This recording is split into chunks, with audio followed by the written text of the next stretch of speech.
Hi friends, welcome to my channel Odia flavours by Madhu. आसंतु आज बनैबा कदली भजा। कदली भजा पई फास्ट हम कौन करचंदी मसला नै जाइचंदी।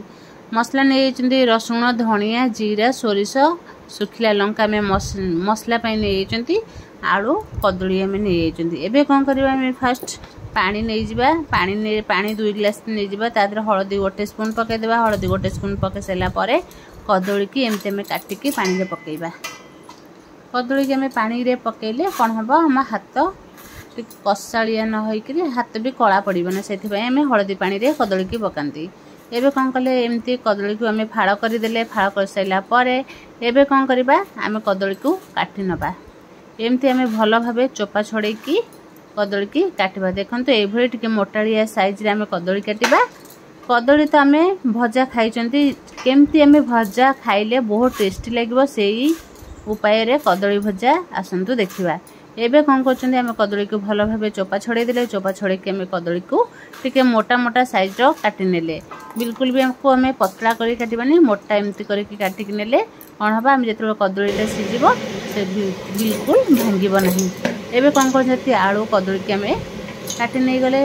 आलू भी मोटा टिके नैछंती, कदली भी एमती मोटा करी टिके काटी नैछंती। एबे कदली आलू काटिकी भल भाव धोईकी रखी सारा पर गैस को ऑन करके आम कढ़ा बसैबा। कढ़ई रे बसैकी कढ़ई रे 1 ग्लास आम पानी देदेबा। 1 ग्लास नहीं अध ग्लास आम पानी देदेबा।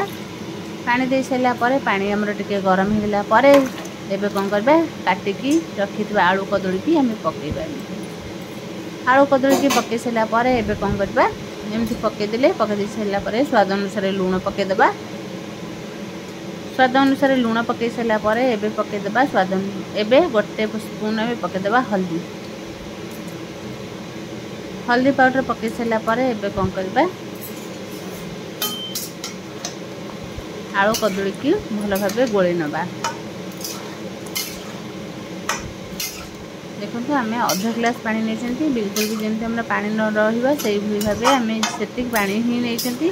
एबे कौन करबा हलदी लूण पके सारा पर कदली को भल भाव गोले नबा। कदली को भल भाव गोले सारा पर आम रखिथिबा मसला को बाटी नहीं। एबे कौन करबा मसला को आम देदेबा। मसला को दे सारा पर एबे कौन करबा मात्र 2 ରୁ 3 स्पून हम आम दे देछंदी मसला। मसला देकी एबे कौन करबा गोले नबा।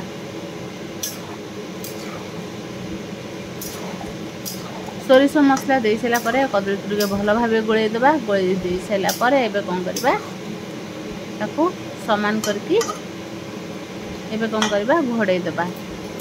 घोड़े दे सारा पर ताको एबे 2 ରୁ 3 मिनिट पई छाड़ी देबा।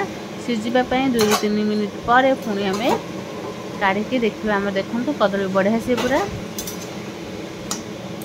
बांफ आसी जाइए। कदली भी सिझी आसलानी। एबे कौन करबा आउ टिके भल भाव गोले देबा। जेमती हमर मझिरु एमती खाल करदे पानी हमर भल भाव सुखीजिवो से भाव आम कौन करबा कदली आलू को साइड करदेबा। मझिरे एमती खाल करदे हमर कौन हम पानीटा शीघ्र सुखीजिवो। देखंतु एबे हमर कदली आलू बढ़िया से पूरा सब पानी सुखीगलानी। एबे कौन करबा देखंतु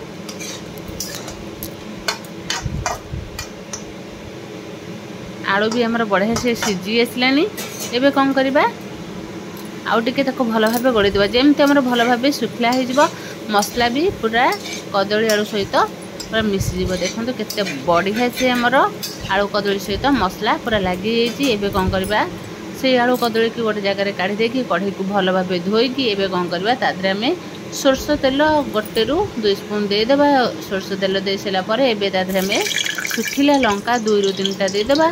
3टा दे सारा पर एबे टिके लंका हमर भल भाव गरम होगला पर से देबा पंच फुटण।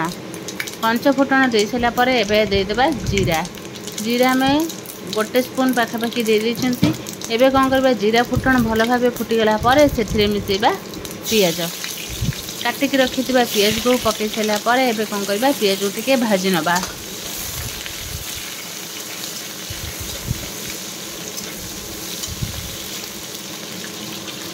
पियाज को देखो बढ़िया से पूरा भाजी होगा पर एबे कौन करबा आलू कदली की आम रखिथिबा से आलू कदली की आम छुंक सहित पकेदेबा।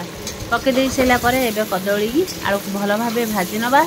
देखु भाजी सारा पर देखिए कदली आलू केते टेस्टी देखा जमी देखा खाइबा बहुत बढ़िया लगे। आमे तो कदली बहुत प्रकार भाजी केमती भाजिले आमर बहुत टेस्ट लगे सेमती आम भाजिले खाइबा भी बहुत बढ़िया लगे। एबे कौन करवा कदली आलू को पकई सारी भल भाव गोल दे सारापर एबे आउ टे भाजी नवा जमी आम पोटपोट हो गले कदली भजाटा खाइबा को बहुत बढ़िया लगे। निश्चय थर ये भाव कदली भजा भाजते देखिए खाई निश्चय कमेंट करी कहे केमती आमर लगुच। देखु एबे कौन करवा एपट सेपट करके भल भाव को लाल करके भाजी नवा जमी भाजी लाल कर भाजी नेले खाइबा को बहुत बढ़िया लगे। निश्चय थरे एमती कदली भजा भाजतु।